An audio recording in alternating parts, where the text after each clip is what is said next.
Livro Devoção a São Miguel Arcanjo, Padre Juan Eusébio Nierenberg. Capítulo 13. São Miguel, Justiça Maior de Deus. Gloriosa prerrogativa de São Miguel em ser a Justiça Maior de Deus, Pretor da República Divina, Juiz das almas e adiantado do Reino de Deus. É também de singular glória a este celestial príncipe o cargo que Deus lhe deu de atender à sua justiça, assinalando-o por justiça maior e adiantado de sua monarquia, por pretor de seu reino e juiz das almas, entregando-lhe a vara de sua justiça e a espada de seu rigor. Por isso Isaías chamou São Miguel de vara da boca do Senhor. E o que encontramos na boca do Senhor no Apocalipse é uma espada cortante de 2 gumes e uma e outra são símbolo da justiça. Apocalipse 1. Pela mesma razão, chamou os Onaras a este glorioso Espírito, Magnus Operitor Caeli, grande justiça ou governador maior do céu. Porém, não é somente seu ofício de execução de justiça, senão de judicatura e tribunal. E Deus lhe deu esta potestade, porque em fidelidade, retidão e zelo se avantaja todos os espíritos angélicos. Este ofício de julgar, segundo diz Túlio, é grande prova da fé e religião de alguém, e juntamente de respeito e honra, porque tinha tanta honra e reputação o ofício de pretor da República Romana, que a qualquer decreto e edito seu o chamam honorário, como se dissessem algo relacionado à honra, a respeito e veneração, e assim diz um jurisperito. Em tanto grau cresceu a autoridade de pretor, que por hora sua se chama honorário tudo o que ele pronunciasse. Que honra será de São Miguel, sendo pretor e juiz das almas? Esta é uma grande dignidade e glória, pois é própria de Deus e de seu Filho Jesus Cristo, segundo o que se diz em um salmo. Deus dá teu juízo ao rei e tua justiça ao filho do rei. O que entendem os santos padres de Cristo, nosso bem. Pois este cargo tão próprio de Cristo se comunica e delega a este soberano Espírito, até conceder-lhe que julgue e passe os méritos e deméritos das almas que o Filho de Deus redimiu com seu sangue preciosíssimo. Porque a administração incontrastável de sua retidão e justiça merece esse tão grande ofício que lhe deu o Senhor de ser sua justiça maior desde o princípio do mundo. E assim, logo que pecou Lúcifer, São Miguel foi quem o desterrou do céu e expulsou de lá, condenando-o aos infernos, o que foi um raro ato judicial e execução de justiça e de suma autoridade para São Miguel, porque sem dúvida seria estupendo o juízo de Deus ver condenar aquela inumerável multidão de nobilíssimos espíritos que com Lúcifer pecaram. Porque esse seria tremendo espetáculo, ver serem degolados em um cadafalso 1000 reis juntos, e quem o mandasse executar teria suma autoridade.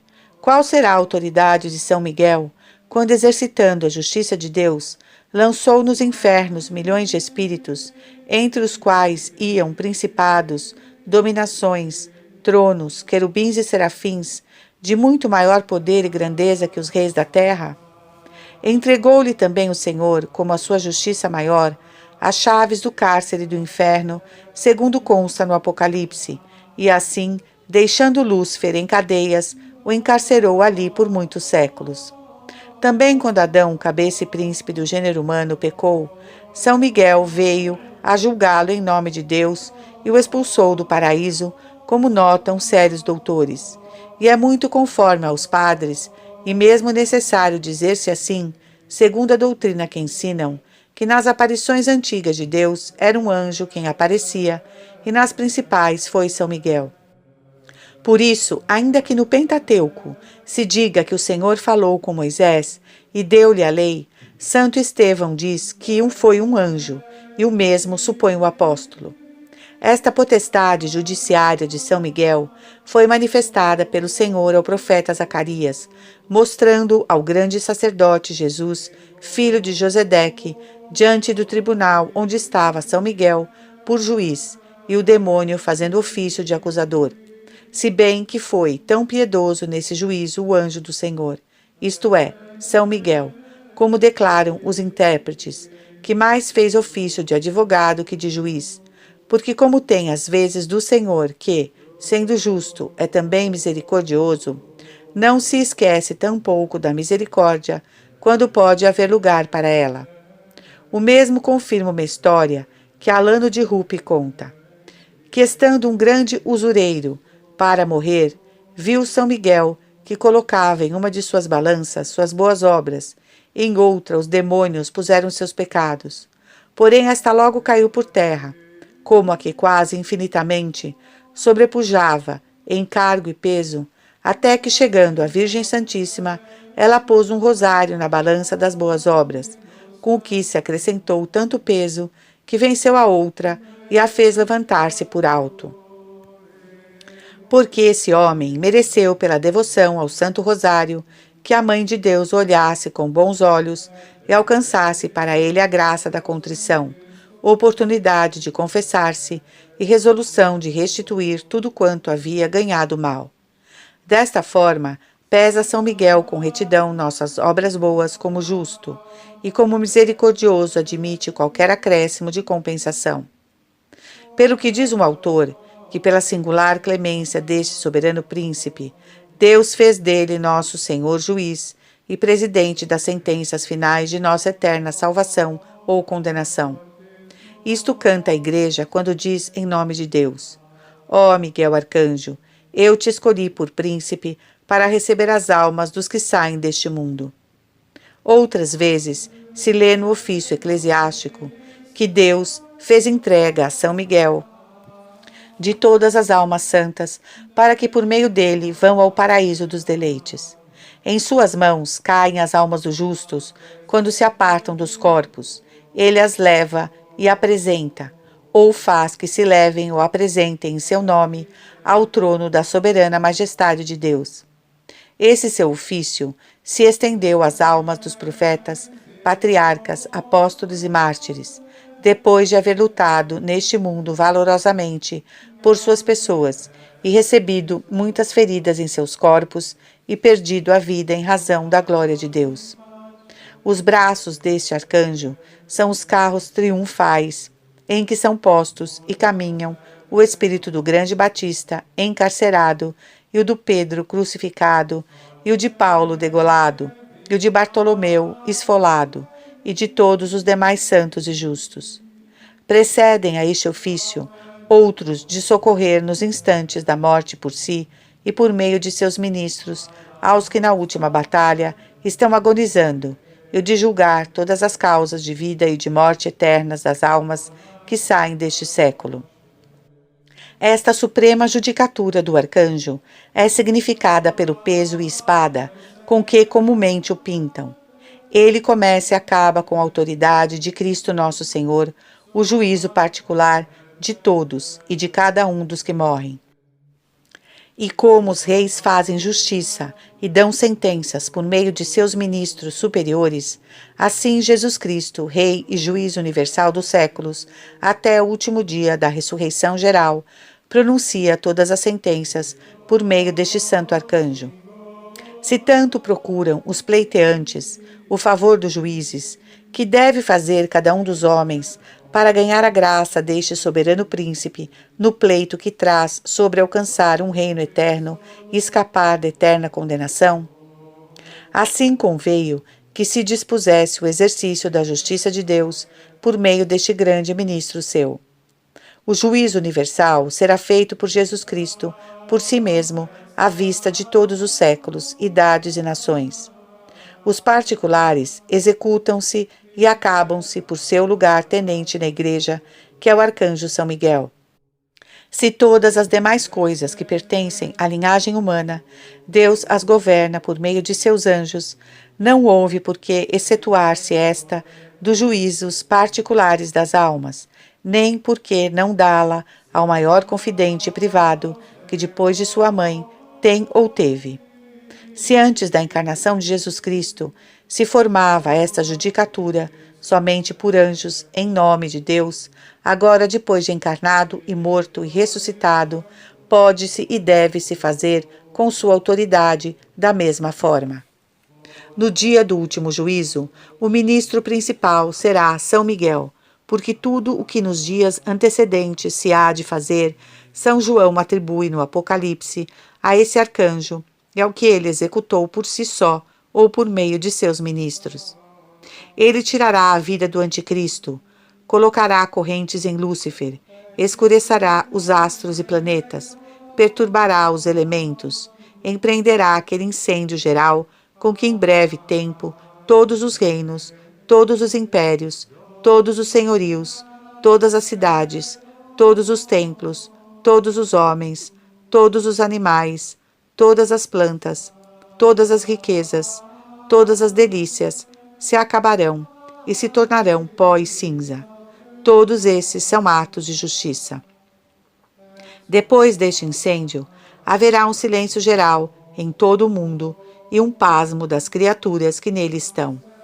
Não haverá ventos que soprem, nem árvores que soem, nem rios que corram, nem pássaros que cantem, nem homens que falem. Já para este tempo, terão cumprido seu ofício 6 anjos dos 7 que põe São João no Apocalipse, dos quais escreve que com trombetas e clarins farão um tão tenebroso som que se mostrará bem o que se teme para depois. Não andarão juntos, nem ao mesmo tempo, percorrendo a terra.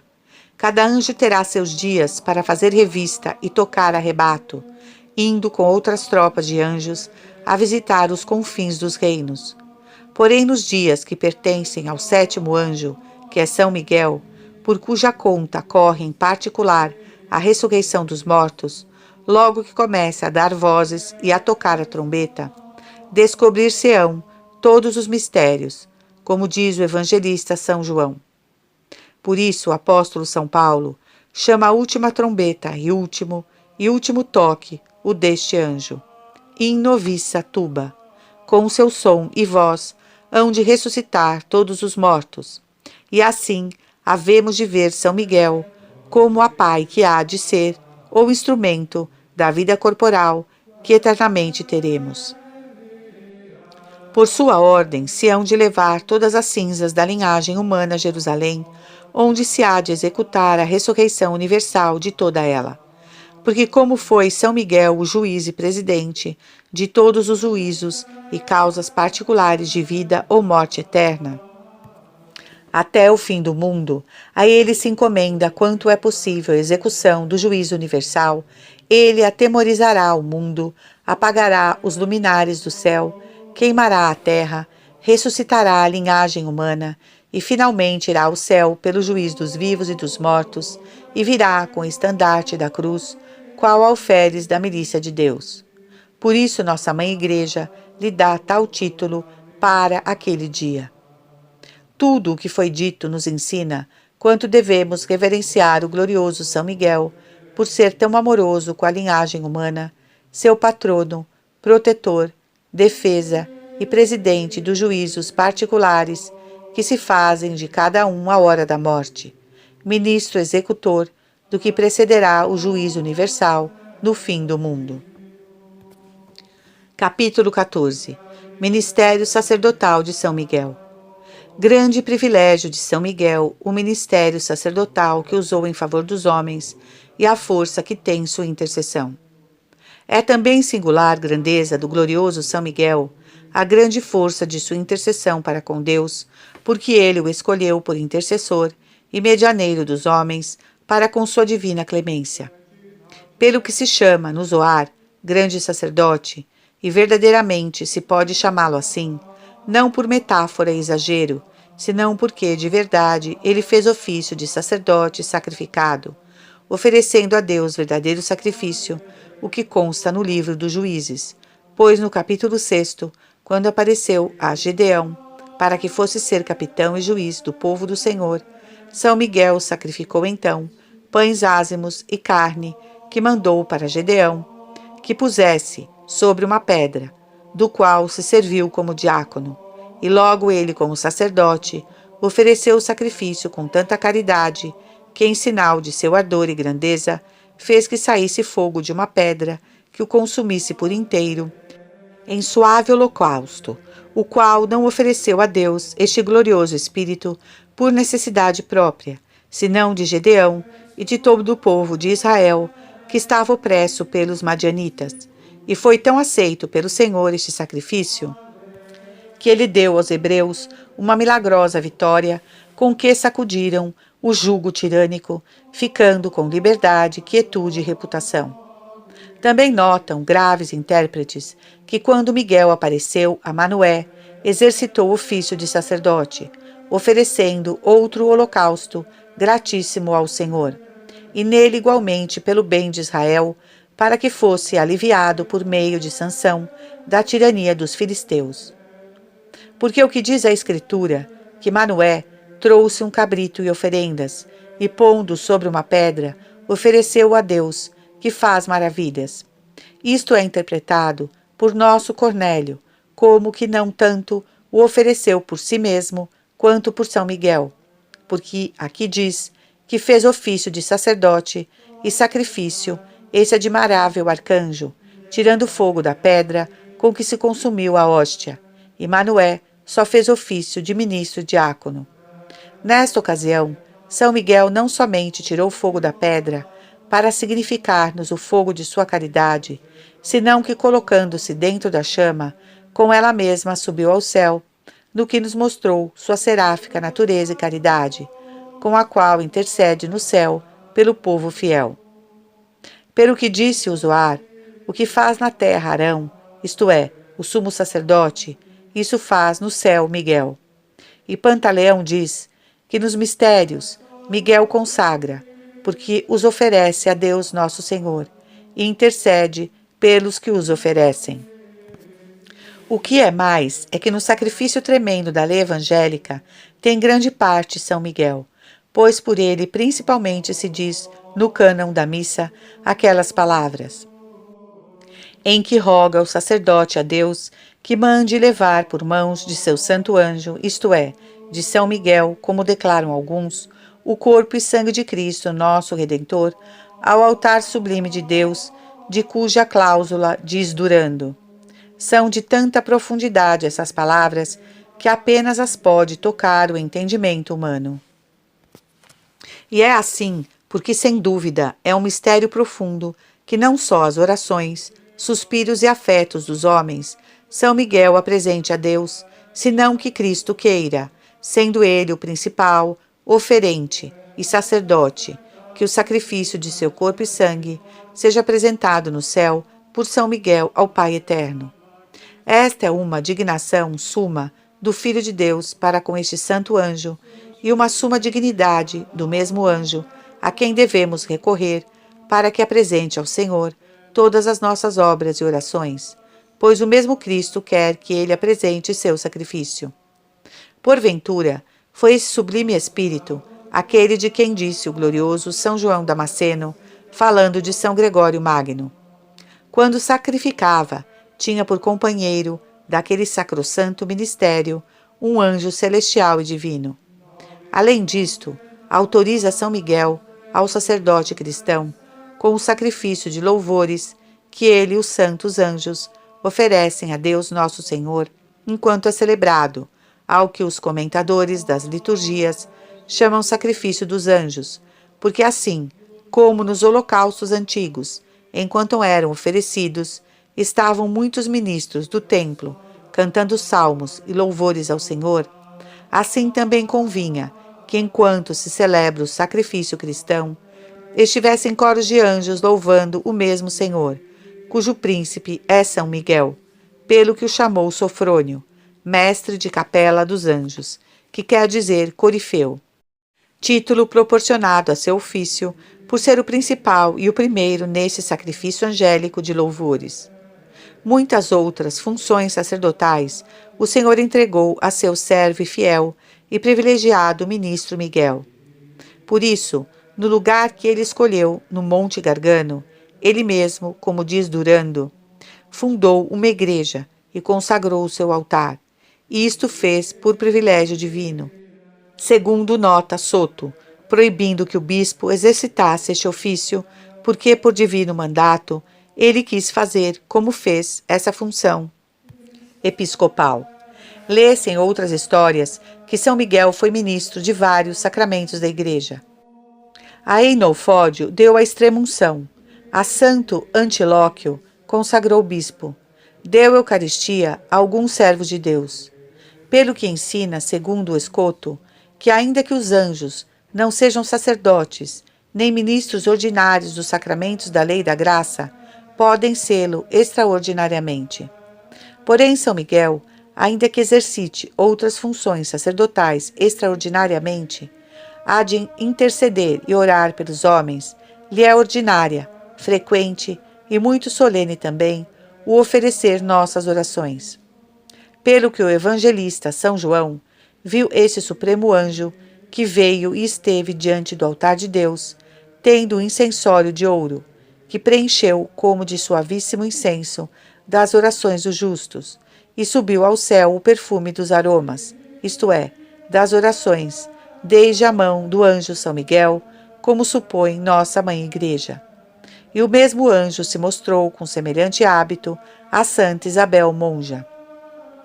Em um dia de sua festa, ela viu 3 mancebos formosíssimos e gloriosos que estavam diante do trono da majestade divina, a quem estava no meio era o arcanjo São Miguel, que resplandecia sobremaneira entre os 2, tendo um incensório de ouro na mão.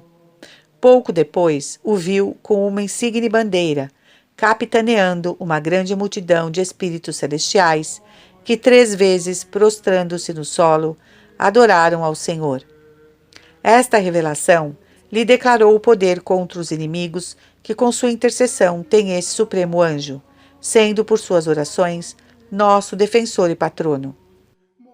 Também declara a Igreja o favor com que este glorioso Espírito intercede por nós, de modo que não somente com preces ordinárias, senão com clamores, como de sonora trombeta, que penetra os ouvidos, intercede São Miguel por nós e pede misericórdia e perdão para os homens. Esta eficácia da intercessão de São Miguel, cheia de caridade e benevolência para com o gênero humano, faz que detenha o castigo da justiça divina sobre muitos pecadores, dilatando sua execução, para que tenham tempo de penitência. Isto bem se declara na parábola da figueira que Jesus Cristo, nosso Redentor, nos propôs pelo evangelista São Lucas, segundo a qual, tendo esperado 3 anos, o Senhor da vinha em que a figueira estava, que esta deste frutos, e não tendo correspondido com eles, mandou-a cortar. Porém intercedeu por ela o vinhateiro, dizendo: Senhor, deixai-a também este ano, até que a beneficie, cavando ao redor dela e pondo-lhe adubo. Esse vinhateiro, cultivador da vinha do Senhor, a qual é a Igreja, e suas cepas e árvores são os fiéis, é São Miguel, como diz Apônio, o qual intercede pelos pecadores, para que Deus não os castigue, senão que os espere, até que façam penitência, o que solicita com grande cuidado, e assim diz o mesmo doutor. O vinhateiro da vinha, que é o anjo a que nos referimos, isto é, São Miguel, está com grande confiança diante do acatamento divino e com grande cuidado trabalha pela salvação de todos os que se lhe encomendarem. Porque verdadeiramente não somente intercede pelos pecadores, senão que solicita grandemente seu bem, inspirando-os o que é bom, procurando tirar-lhes as ocasiões de pecar e ajudando-os de todas as formas por si e por outros anjos, a quem encarrega a cultura dos fiéis. E assim, na revelação que Hermas, discípulo do apóstolo São Paulo, teve, São Miguel encarregou ao outro anjo a cultura dos ramos secos e podres, para que os regasse, e reverdecendo dessem frutos. Esta é a caridade deste grande custódio dos fiéis. Esta é sua benevolência para com os filhos de Adão. Recorramos a ele com grande confiança, para remédio nosso, pois ele com confiança o pede ao Senhor, com quem sua intercessão é poderosíssima. Por ela disse Pantaleão Diácono que São Miguel era uma escada de ouro que com sua grandeza chega desde a terra ao céu, pela qual descem toda boa dádiva e todo bom perfeito que sai da benéfica e dadivosa de bens natureza de Deus.